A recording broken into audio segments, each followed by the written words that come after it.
What's up, YouTube? 2010 Lexus IS 350. Going to be showing you how to do the front pads and rotors today. Customers complaining of pulsation, and I see why, because there's a lot of hot spots and grooves in these rotors.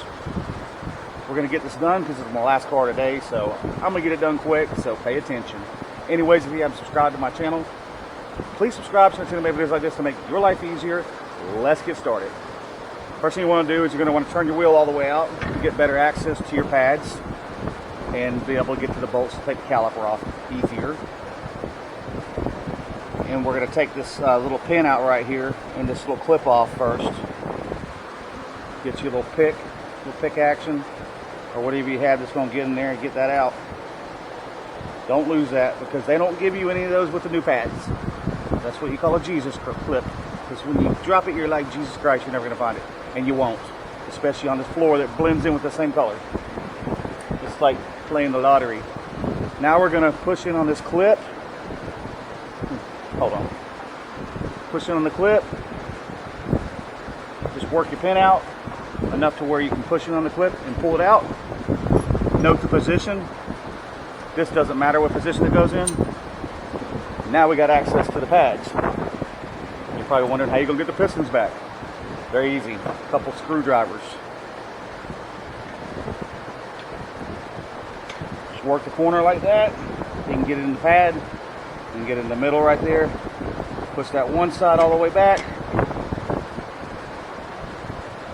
Alright, once you get one side back, because as you push, the other one's going to push out.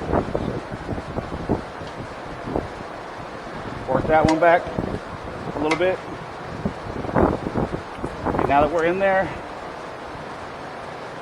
grab the other screwdriver again to keep the other side from pushing back. Just work that side back too, preferably get in the middle. That way you're hitting both those pistons evenly. They are reset. Now you can pull your pads out. Your old pads. And there wasn't much left to them. Now we're going to take the caliper off. The 17 millimeter of your choice. You know what my choice is. These two back bracket bolts.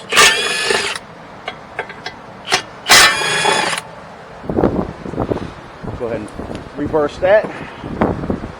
Now take your caliper. You just kind of lean it up out of your way. And we're not putting too much stress on the brake hose, because everybody wants to sit there and comment on my channel about the brake hose. Even though the brake hose is under thousands of pounds of pressure internally, trust me, it's not going to get hurt if it has a little stress on it. I've only been doing this for 25 years and I've never damaged one. Take your old rotor off. Yeah, that's pretty bad on the backside. Looks like a record. Alright, now a nice new painted coated rotor with our Accubono pads. Nothing but the best if you want quiet brakes. No need to clean these rotors because this paint on here for braking purpose.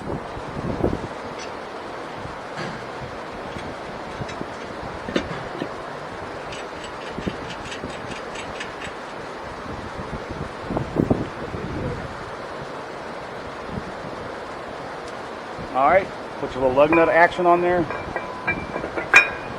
Go ahead and put your caliper back on.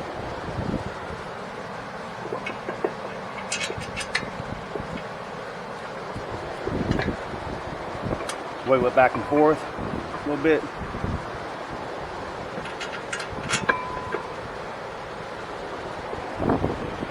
Now you got to start it. Go ahead and lock them down.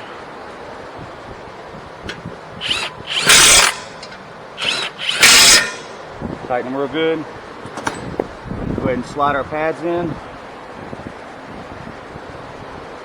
Doesn't really matter. Warning indicator usually you put on the inside, so I'm going to go that route. Then you're going to make sure you seat them down to where the holes are going to line up. Note, we noted the position of the pin. Push it in, not all the way. Get your little clip here. Push in the clip. Make sure you turn that little hole to where you can get to it. Push it in. Boom. Take your little clip. Just like that, y'all. That simple. Take the lug nut off so you won't hang your wheel and you're like, oh, I got to put the wheel back down because the lug nut's on there. Pump up your brake pedal as I drop my nuts. Ha ha ha. Take it for a test drive. That's how we do it. Anyways, I hope y'all like this video. Hope y'all found it informative. Y'all have a good day.